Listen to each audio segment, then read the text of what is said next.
Selamat siang semuanya. Perkenalkan, aku Alfa Rifki Putra Diandra, NIM 182216060 dari kelas K02. Pada kesempatan kali ini, aku akan membuat video untuk menyelesaikan kuis 1 tentang sampling, Nyquist rate, dan konvolusi dari mata kuliah Sistem Multimedia. Nah, selanjutnya berikut adalah konten yang akan aku bahas pada video kali ini.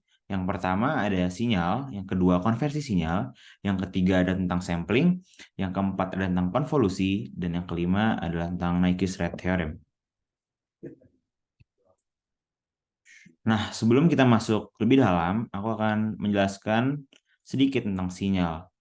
Nah, sinyal terbagi menjadi dua tipe. Yang pertama ada di sebelah kanan, ini merupakan sinyal analog, yaitu sebuah sinyal yang direpresentasikan dengan fungsi kontinu pada sumbu waktu dan amplitudo. Lalu, di sebelah kanannya ada tipe sinyal digital yang direpresentasikan dengan kumpulan nilai diskrit yang terdefinisi di saat-saat tertentu. Nah, selanjutnya ada tentang konversi sinyal. Jadi, dari kedua tipe sinyal tersebut, kita dapat mengkonversinya baik dari sinyal analog ke digital maupun sinyal digital ke analog. Nah, tapi pada kali ini, aku akan membahas konversi sinyal analog ke sinyal digital, di mana terdapat dua proses utamanya, yaitu yang pertama ada pencuplikan atau sampling, dan yang kedua ada proses kuantisasi. Tapi pada video kali ini kita akan lebih dalam mengetahui tentang sampling. Nah, sampling sendiri merupakan sebuah proses perubahan sinyal yang kontinu menjadi diskrit melalui proses konvolusi. Nah, sampling bisa juga dibilang sebagai pencuplikan nilai suatu sinyal yang dilakukan secara periodik. Sinyal sampling dinyatakan dengan XSN sama dengan XNT, di mana T adalah periode sampling dan N adalah pencatah cuplikan. Dan frekuensi sama dengan 1/T. Nah, jadi sampling itu sebenarnya seperti kita mengambil sampel sinyal setiap beberapa periode sekali, seperti gambar di sini, dan di antara dua dot tersebut merupakan periode samplingnya.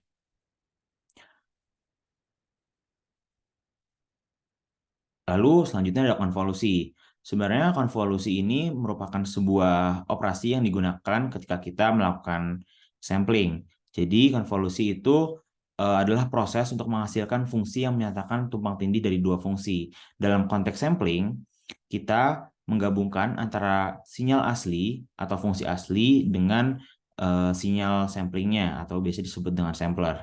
Nah, berikut adalah persamaan matematikanya, dan di sebelah kanannya terdapat gambar yang memvisualisasikan konvolusi, di mana F konvolusi G, di sini F merupakan sinyal aslinya dan G merupakan sinyal impuls samplernya. Dan berikut adalah hasil dari konvolusinya. Nah, untuk melakukan langkah konvolusi terdapat 5 step utama yang umumnya dilakukan. Yang pertama adalah kita memberikan dummy variabel pada kedua fungsi, di mana xt dan ht menjadi x tau dan h tau. Lalu yang kedua, kita melakukan time reverse atau scaling pada salah satu fungsi. Jadi ini menjadi h min tau, kita menaruh negatif pada fungsinya. Lalu yang ketiga adalah melakukan shifting pada fungsi tersebut, di mana h min tau min t sama dengan h t min tau. Dan yang keempat, kita melakukan perkalian atau produk ketika dua fungsi ini overlap. Jadi karena jika salah satu fungsinya nilainya 0, maka perkaliannya akan menghasilkan 0. Hanya pada saat kedua fungsi bertemu, hasilnya tidak 0. Dan yang terakhir, atau yang kelima, kita harus mengintegralkan fungsi tersebut untuk mendapatkan luas di bawah kurva antara fungsi yang overlap. Nah, berikut ini ada gambaran konvolusi. Yang pertama ini merupakan sinyal aslinya, lalu yang kedua ini ada fungsi samplernya yang merupakan fungsi impuls, dan yang ketiga merupakan hasil konvolusinya. Nah, di sini juga ada penerapan matematika di mana TS merupakan sampling periode dan omega S sama dengan 2pi per TS yang merupakan sampling frekuensi.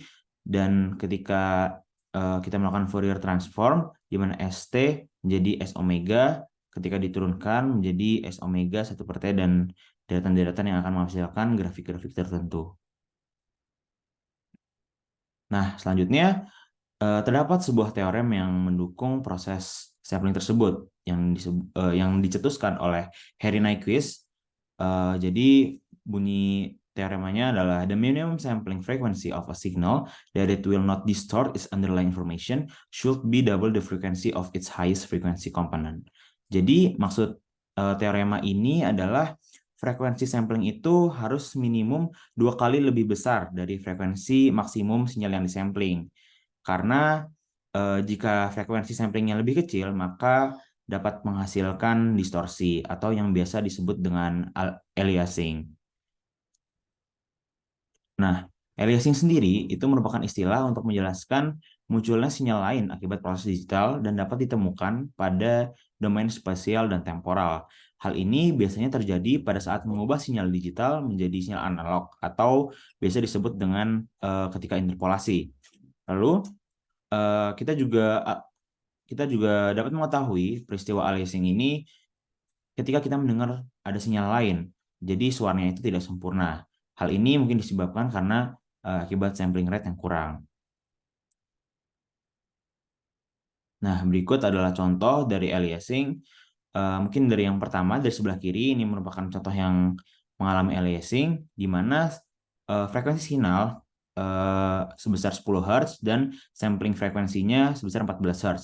Hal ini tentunya menyalahi Nyquist rate theorem, di mana akan menyebabkan aliasing yang sebesar 4 Hz. Lalu di sebelah kanan ini ada contoh yang berhasilnya, di mana frekuensi signalnya itu 10 Hz dan sampling frekuensinya lebih besar dari 2 kali frekuensi tertingginya, yaitu 22 Hz, sehingga tidak terjadi aliasing. Mungkin sekian video pemaparan tentang sampling, Nyquist rate, dan konvolusi dari saya. Mohon maaf atas kekurangannya. Terima kasih.